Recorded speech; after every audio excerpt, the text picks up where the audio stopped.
Thanks very much for that introduction, and thanks to Bob and the University of Minnesota for the invitation to be here. I must admit it's highly unexpected. Some time ago, Bob and I were discussing the partnership we have with the University of Minnesota that I'll talk a little bit about later. But I never in my wildest dreams imagined that what I would be asked to do would be to present the Pigeon lecture this morning. So it's an enormous honor, and I'll try and do justice to that honor.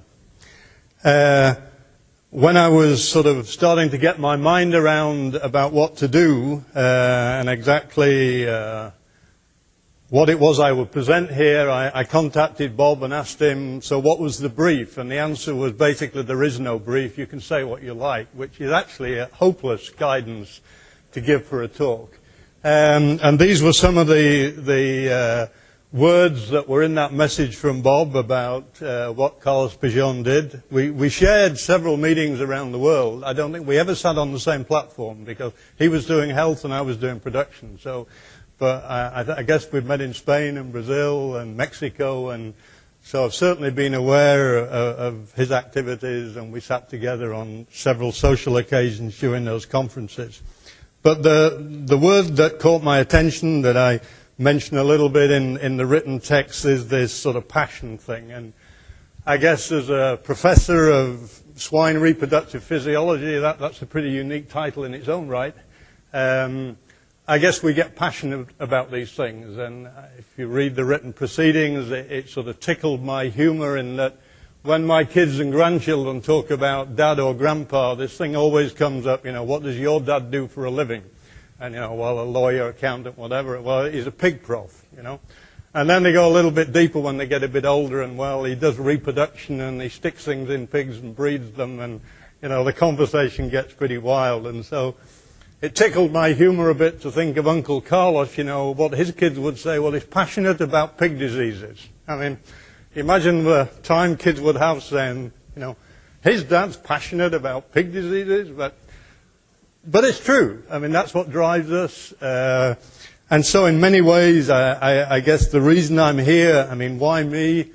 I've been very fortunate to develop a career doing something I enjoy doing, working with students and training students and teaching, which people believe is my passion. I find actually teaching very hard work, but it's part of university life. But I guess we're both applied scientists, and because of that you end up, if you're lucky, I think, working with the industry. And certainly in the 20 years I've been in Canada, had a great opportunity to start working with industry. And I guess it's the passion for the basic science, and I believe it's critical that we keep the science base strong for our industry, that it sort of allows us to come and give these sort of lectures. So I'll try and capture in the next few minutes some of my thoughts about the sort of last 40 years or so. And the title, because it's sort of application of biology to production, this title of sort of genes, gametes, etc., seemed very appropriate. I went back a couple of years ago. I was asked to give really the completely converse sort of keynote lecture, which was talking to a purely scientific conference, and I was trying to argue the case for why we needed to keep the science relevant to the industry. I guess here I'm doing exactly the opposite thing, talking to the industry, and I guess trying to argue on behalf of science why we need to keep the science strong if the industry is going to stay strong. And this is a slide I used on that occasion, which is still a great slide to be able to use, because this is still a true statement, and it looks as if it'll stay a true statement for many years to come, mainly because of the Asian interest in pork. But this is also a true statement, and it really doesn't matter what system you build. Every meal of pork starts with these two gametes, starts with the sperm fertilizing an egg. So I guess as long as we have an industry, reproductive biologists have to be relevant. Okay, you can do what you like with those gametes afterwards in terms of pigs getting sick and getting unhealthy and being fed different nutrients, but we have to create the pig. And perhaps one of the really exciting things that's happened in the last 5-6 years or so which opens up a whole new area, exciting area of science that I'll certainly be on the front end of, but certainly won't be around to see the really interesting stuff, is that we know even before this event occurs, even when the sperm is a primordial cell in the fetus in utero, and even when this oocyte was part of an ovary in the fetus, it's very, very likely that the performance of the pigs that comes from that event is already programmed. So, I mean, I think most of our production science and technology, we're dealing with a living pig we have, but we now have to be aware of the fact that what we did to the parents and even the grandparents of the pig we're trying to produce can have a profound imprinting effect on the quality of those offspring. So that's a pretty sobering thought, because it takes you sort of 2 generations back, it takes you right up to the sort of granddaughter nucleus, and we can still be doing things at the granddaughter nucleus that are going to affect a production pig. So that's a profound sort of concept to deal with, and is going to lead to some very exciting science. So I'll deal with that a bit later on. So there's certainly plenty to do, plenty to work on. And this was another statement I made in that meeting, which sort of is interesting that I had the nerve to say that to a bunch of scientists, and I wondered whether I should repeat it here. But I mean, what I was saying on that occasion is that whether the way we physically build systems really truly represents the way they should be built if we're trying to maximize, certainly in sort of breeding technology, whether we are really facilitating the job. And secondly, you know, whether the way we flow animals, and I'll deal with that in a minute. I think the flow technology is absolutely fascinating, the business side of the industry, and yet I get a little bit worried that right at the beginning when we create those pigs, we're not as sophisticated as the later stages of the industry. So that's the sort of part of the message. Why here? Why the Layman Conference? I think a number of reasons. Al, a lot of people have talked to that. Al actually arrived at University of Illinois, as did Gary Dial actually, when I was a postdoc there, which is sort of interesting. One thing I remember, probably the only thing I remember at Al at Illinois, other than the fact he did a very executive PhD, was he threw a party as a grad student that I think was better than any party that any of our faculty ever threw. So I remember going to this party at Al's and all the profs were arriving like he was the dean, you know, and he was a graduate student at that point. So, I mean, he had this whole persona at that point in time. And, you know, watching what's happened since, last time I met Al was he flew up in his own plane with his co-pilot to do a seminar at Red Deer. Typical Al, Frank Aherne and I were hiding where Gordy's down at the back there, and he spent the whole time deflecting questions to Frank and me, which was, again, typical Al. But the title of today's session, Science Driven, I think is a great context for somebody like me to be standing here talking to you. So here are 2 guys that are fascinating individuals, and there's a connection that some of you may not be aware of. I heard a lot about this guy, from this guy, who is Frank Aherne, who really was responsible for taking me to Canada. And Frank was part of the pig letter team. You see, he was a sort of junior partner. He never really bought in. He had some money in there, actually. But they used to have these annual pig letter meetings in France or wherever, whatever. And so I used to hear a lot about what happened at the pig letter meetings. And certainly interacting, watching Frank go away for a week and interact with the Muirheads and Laymans and Dials had a profound effect on him, and he brought a lot of that back to Canada. And it's an amazing fact that, again, I don't know whether you're aware of, that these 2 guys were running together on a canal path in France when Al actually died. And so they were actually, hence the heading of this slide. I'm sure they ran each other to death physically. Frank was there when that happened. And another thing I'd like to recognize, a pity Gary Dial's not here, because I remember Frank coming back and being astounded at what Gary did after that happened. And Dial, as we know, is a fanatical organizer. But apparently what he did after that event was quite amazing in terms of how he organized everything, got everybody home, including Al. And I think Gary should be recognized for what he did at that occasion. So that's some of the sentimental bits of it. There are connections that go back a long way and are very dear to me. And again, it's a great pleasure to be here at the Layman giving the Pigeon lecture. So.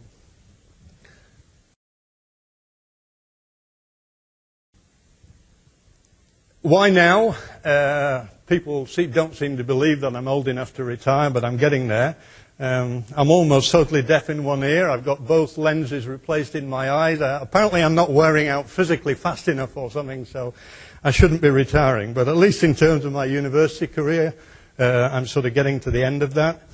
And partly because I think I've been very lucky to have a mandate of applied, really since I've been in Canada, the mandate has been applied research. It's been a mandate to work with industry. And particularly, I've had the resources to do it. And that is, there are lots of good people out there, and if we don't give them resources, they can't deliver. And I've been very, very fortunate. We were able to build this facility in Alberta. We're nearly at the 10th anniversary next year of the Swine Research Centre. A lot of people were involved in that project, and that was a resource that allows our science base to stay very strong. And when I'm talking about that, I should talk about the team. The we that I talk about is a lot of people that do the work that I talk about. The Mike Dix and Jenny Pattersons and I think something 42 graduate students now. Really, that's the we, this famous royal we that I use. And a lot of them have gone through this facility or its predecessor. A lot of support from a lot of granting agencies, and particularly as you go down, this is organized by industry groups, granting agencies, federally and provincial, but this is a very important group here. We've had a lot of connections with industry, and those have been very important to us. And we've had the opportunity to work with a number of production systems, and again, it's very coincidental that Gordon Sprunk got the Science in Practice Award, because that was one of the first big projects we did down in the States, was in the Hawkeye system in Minnesota with Gordon and his team.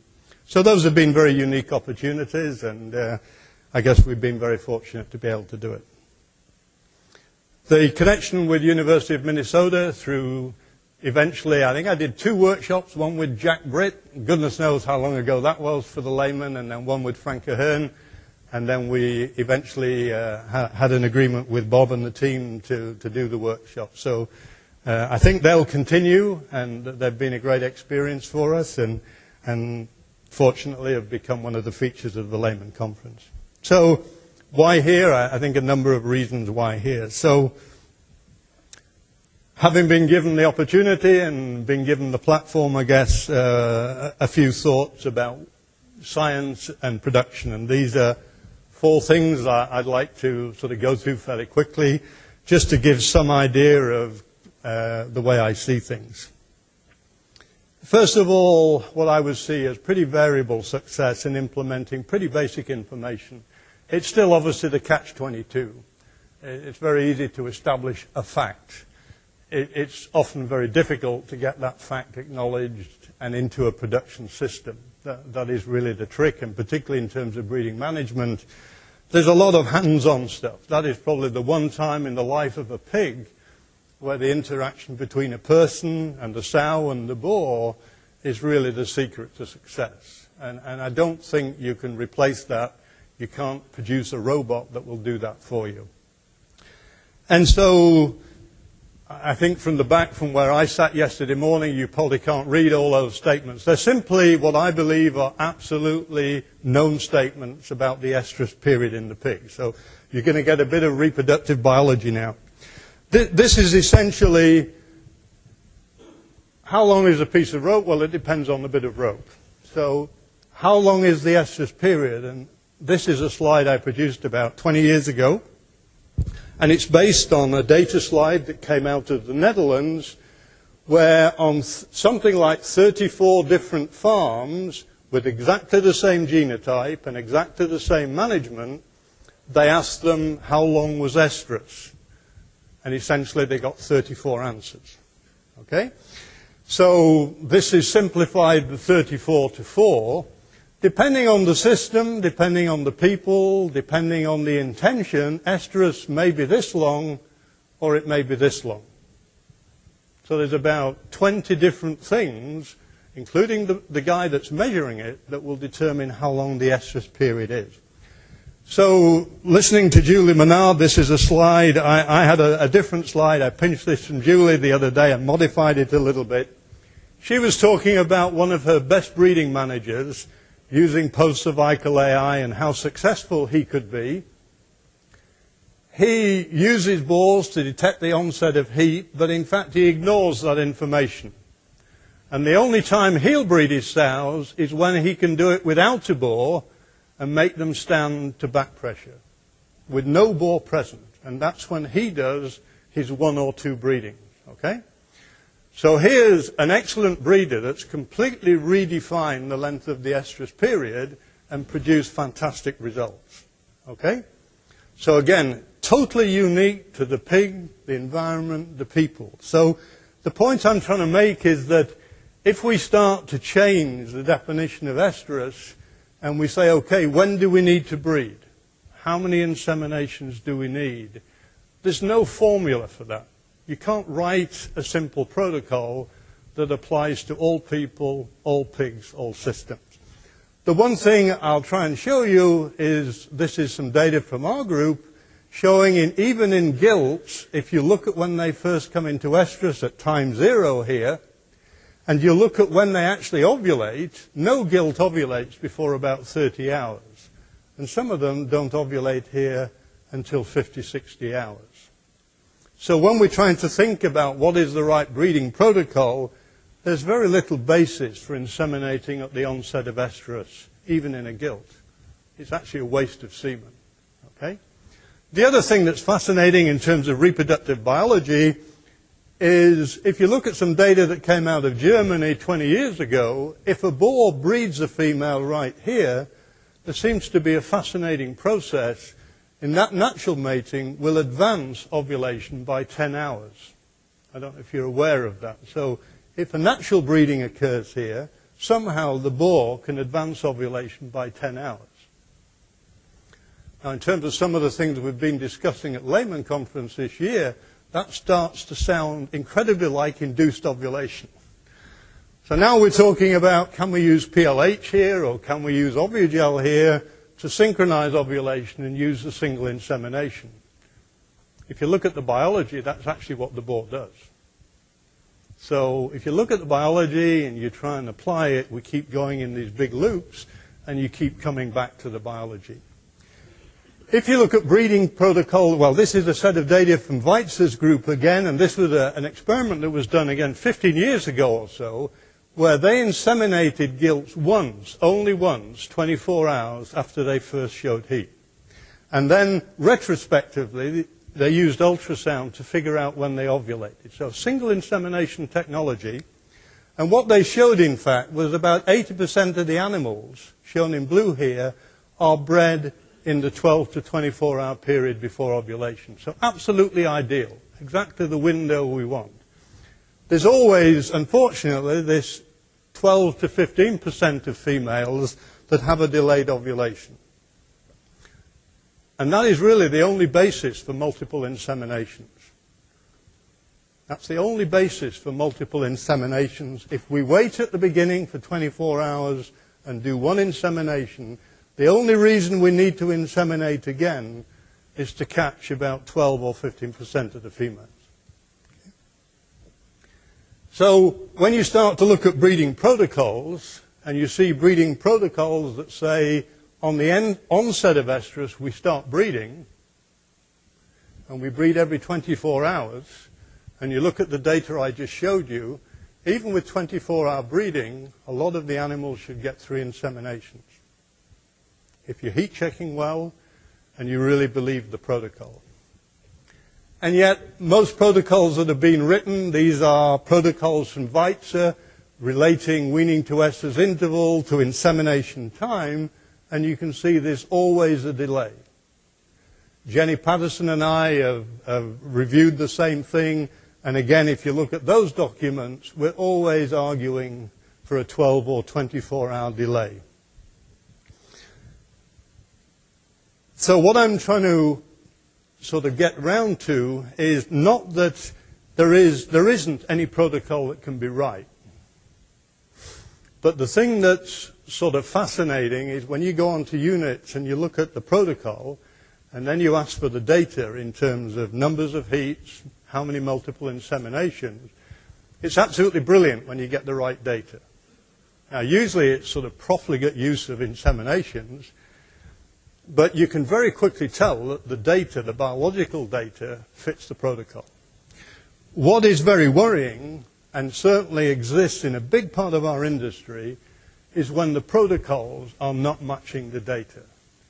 And sort of the point I want to make is that if we write protocols, I believe the people at the farm level, they can't just learn the protocol, they've got to understand it.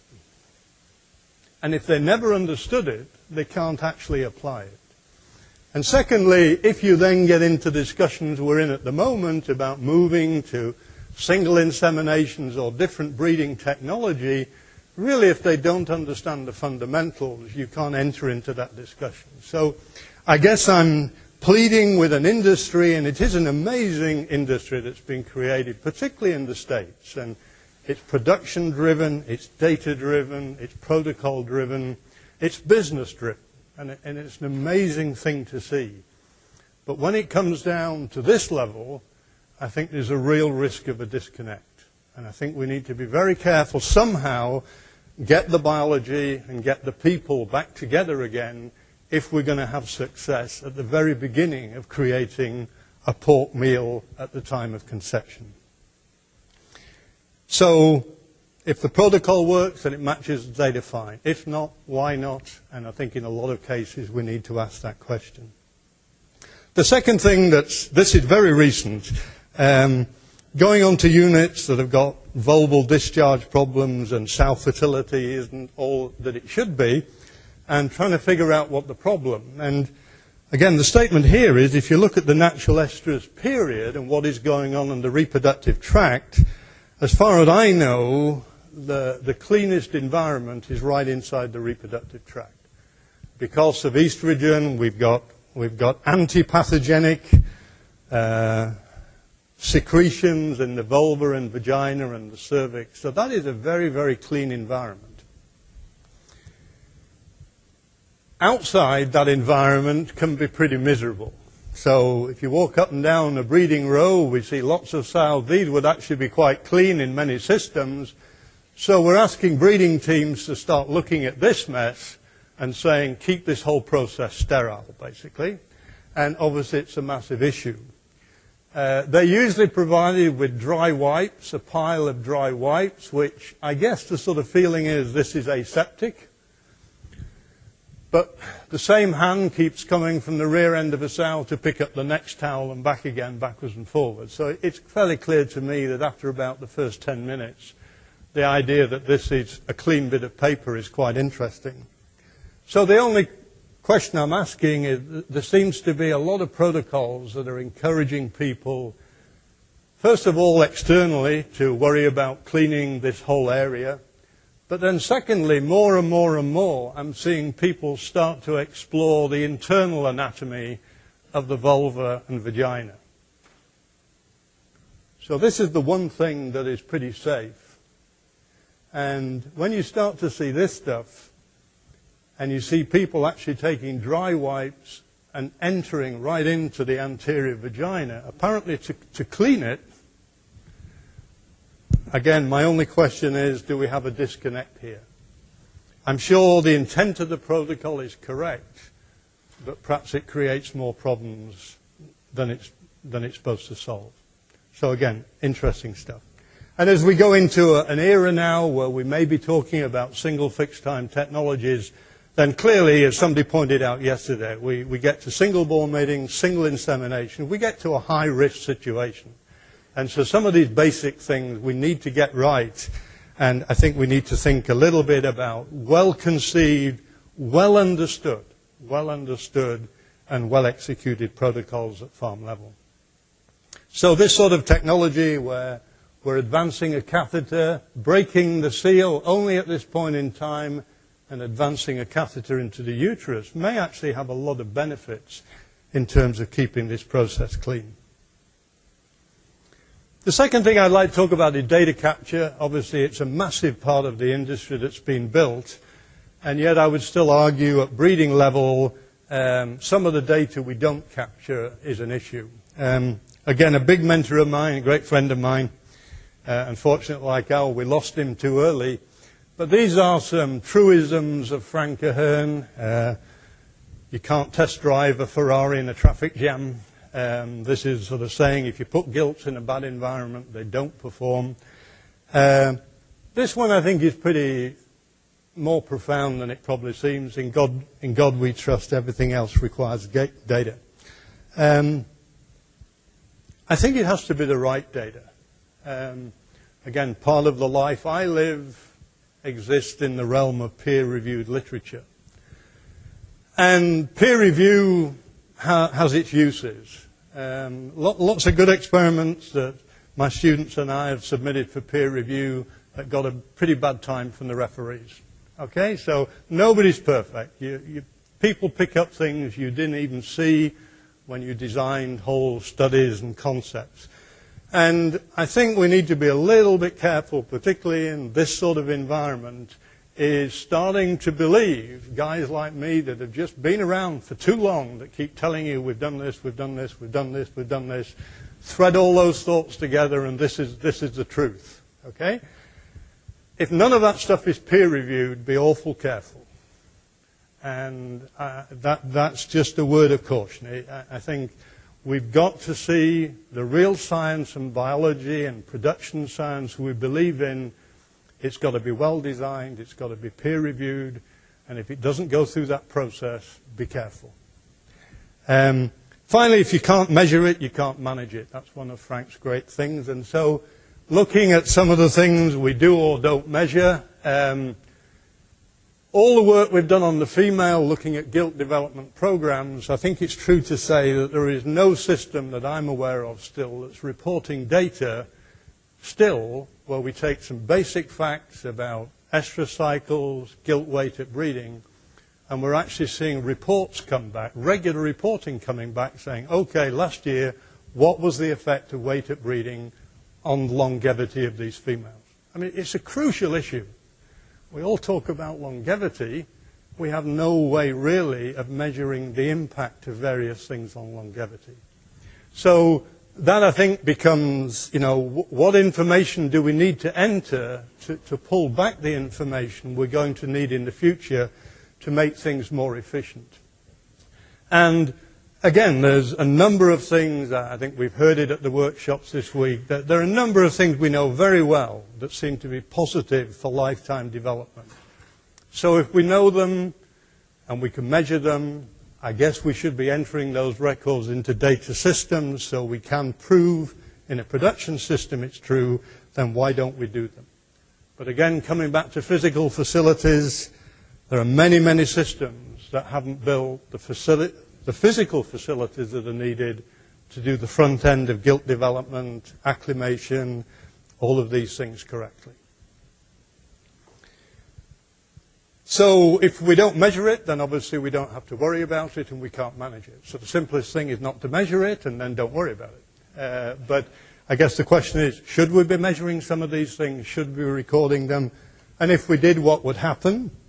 And here again, coming back to sort of biology and science, this is a wall chart that I understand has existed in other systems for many years, but Jenny Patterson, who is one of my right arm people, as many of you will know, we've been put this together recently.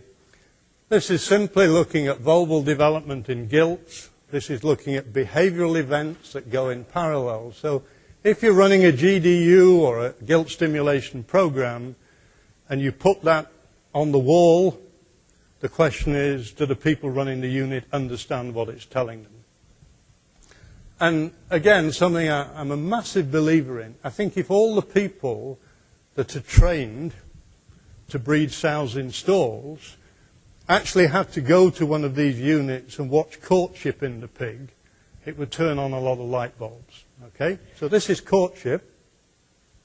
These are gilts soliciting boars. These are gilts riding each other. So the whole initial part of the process is driven by the female. which is why when we build a bear system, we have 20 boars in stalls and the females are free. Because that's the biology. The females roam around, solicit males, bring them into the matriarchal group, and then interact with their pheromones. So when you build, as we've done in the whole industry in stalls, we build a system where the female is locked in and the boar is running up and down the alleyway. We've turned everything 180 degrees. The boar has no ability to find a gilt in heat. Okay? The boar has no ability to find a gilt in heat, but a gilt that's free will not only go and solicit a boar, but eventually will court with him and eventually will stand, even without the boar, will start to stand to estrous. So again, when Julie Menard showed us the slide of her guy that only breeds when he can make a gilt and a sow stand, and she talked about the first thing he does when he starts to work with an animal is touch the flank, and only when he's touched the flank does he go to the back. That's exactly what's happening here. In many, many heat detection systems, the boar goes down the alleyway, and the first thing that's done is very physically and very quickly somebody slaps their hands on the back of a sow.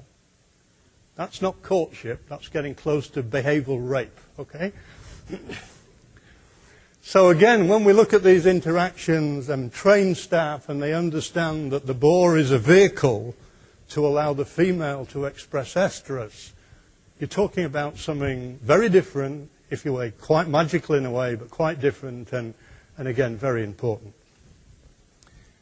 Again, I think I even offer on Gord's system to put up the money to buy a weight crate. But this is a $5 tape. It's fascinating now, having built the $5 tape, that a lot of units I go to, they find me the 1 cent bit of string with a knot in it.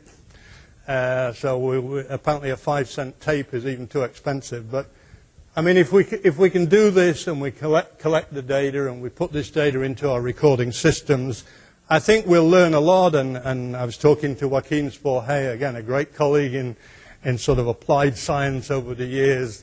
So I think we need to be aware of the fact that the weight we breed at may keep going heavier and heavier and heavier because our sows are getting bigger and bigger and bigger as we select them for growth performance. So I think we do need these data, and I guess the data needs capturing at commercial level, and there are simple ways to do it, but we need to get the data into the systems. I think if we can do that and we can breed animals at the right weight, we can stop a lot of these problems with animals coming out of the first lactation. And then forever afterwards, we've got the problem, what do you do about this female now?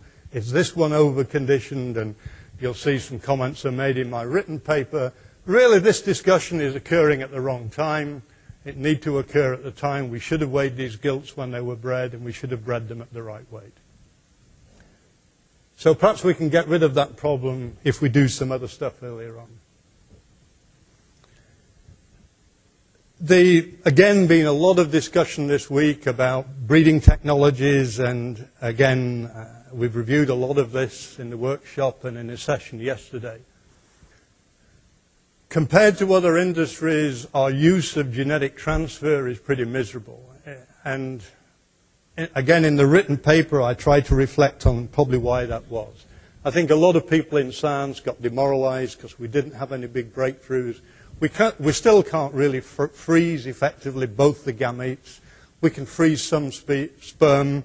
It's very, very hard still to freeze embryos. So the sort of human technology, the cattle technology has been very difficult to apply, and perhaps we all got demoralized. But I think now there is a real opportunity to step back and say we can actually do a lot of these things.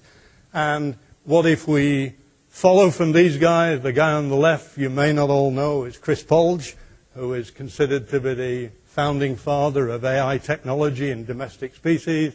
A lot of you will know this guy, Santiago Rio. So these were some of the early pioneers. But the worrying thing is, what have we done since? So some data we saw yesterday from Amanda Williams and a project we're doing with PIC and Holden Farms, literally half an hour away from here, 40 minutes away from here. There are enormous differences if you do single sire evaluations on boars. I think the number is up here, something like a 30% difference in farrowing rate. If you look at how that translates then into numbers born, which will be farrowing rate and litter size, but we know the EBV of those boars, at least the estimated breeding value. There is a cost of non-productive days, so if there's a 20% difference in farrowing rate, there's a lot of non-productive days in returning sows. There is a lot of other merit in boars for things like survivability, litter quality. So the feeling is if we can bring all that together and you start to look at the value of, say, different boars breeding 100 sows, we're looking at something like $5,000 or $6,000 difference in the quality of those pigs, the genetic value of those pigs in terms of grow finish and carcass quality. And I think one can appreciate that if we can start to use single fixed time inseminations and we can start to use only 25 or 30% of the boars, then we can start to capture this value. And I think if we start to capture this sort of value in our system instead of the average, it's going to have a profound effect on what happens in grow finish and the later part of the industry. So I think I see in the future, and we're already doing it, we'll end up ranking all boars that are currently in the stud, testing new boars as they come in, deciding the boars that have least value, and then starting to work with genetic transfer, gene transfer in the boars that bring real value to the system. And the sort of numbers, again, in an industry like Canada, where I'm told we need to take $20 of cost off the table or we need to add $20 of value to stay in the business, then if one of those dollars is here with this technology, okay, we're 1/20th, we're 1/10th of the way to trying to keep our industry alive. So in retrospect, and this is really a business thing, it's fascinating to figure out why we've gone 10, 15 years and not captured this value. In that 10, 15 years, nothing has changed. The same experiments that we did 15 years ago have been repeated. We've had no new information, and yet we didn't apply what we had. For various reasons, I think the scientists got demoralized and didn't stay focused. The boar stud business got into efficiency and numbers. Again, part of the sort of mantra of a North American type industry. And we all somehow forgot that this was all supposed to be about genetic transfer. Okay, so I think there's a real rethink we can go through, and we are going through, and I think it's going to be very exciting. So finally, leading on from that, why don't some of these things happen? I mean, I've been moving around like a lot of people from universities, moving around within the industry for the same 20 years. So why don't some of these things happen? And I think a number of reasons. Mike Tokash addressed some of those last year about the problems of R&D becoming internalized, and mainly for him it was in the context of training graduate students. But I think one of the problems is that there are some profound problems we're dealing with that are going to need some very interesting interactions. This programming plasticity is a fascinating area, but again, it's going to be very difficult to deal with in a classic sort of university, institutional-driven research context.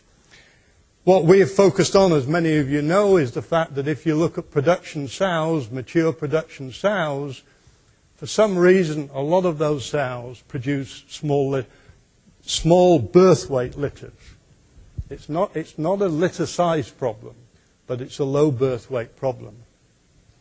The data we have that says that if you look at sows over their lifetime, that phenotype, that litter birth weight phenotype, appears to be quite repeatable. And particularly this group of sows, a sow here with 7 Farroties that always stays in the lower ranking in terms of litter birth weight. So when we talk about the impact of that, it has a massive impact on muscle fiber development. This is a pig at birth. This is a pig at 150 days. This is a low birth weight pig in the same comparison. Completely different muscle fiber structure, completely different carcass in this pig compared to this pig. If you look at the intestinal tract immediately after birth, the depth of the mucosa is totally different in a low birth weight pig, and for that, read low birth weight litter compared to here, and again at 150 days at the end of the grow finish period, the depth of the mucosa is still totally imprinted compared to a high birth weight pig.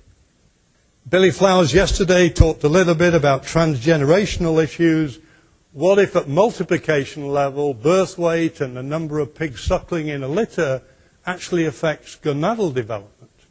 And here's a data slide from our colleagues in Brazil showing in pigs at the time of castration in the JBS United system in Indiana that if you look at the actual number of gonadocytes, these are the sperm-producing cells, in a high birth weight litter versus a low birth weight litter, you can already see what's happening. Billy Flowers showed us later on, you can just sit and see the difference of the testis size in those boars when they go for AI. So again, profound stuff, very interesting, what we've been doing and its interactions with John Harding's group, which has been very interesting. This is a sea pig system in Saskatchewan. Jenny put this slide together again for me. This is looking at 5 or 6 females. These are females that pretty consistently, over 5, 6, 7 parities, consistently produce heavy litters.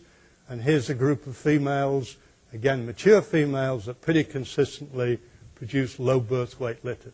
So it seems like this is repeatable. It's some genetic genotype by environment interaction.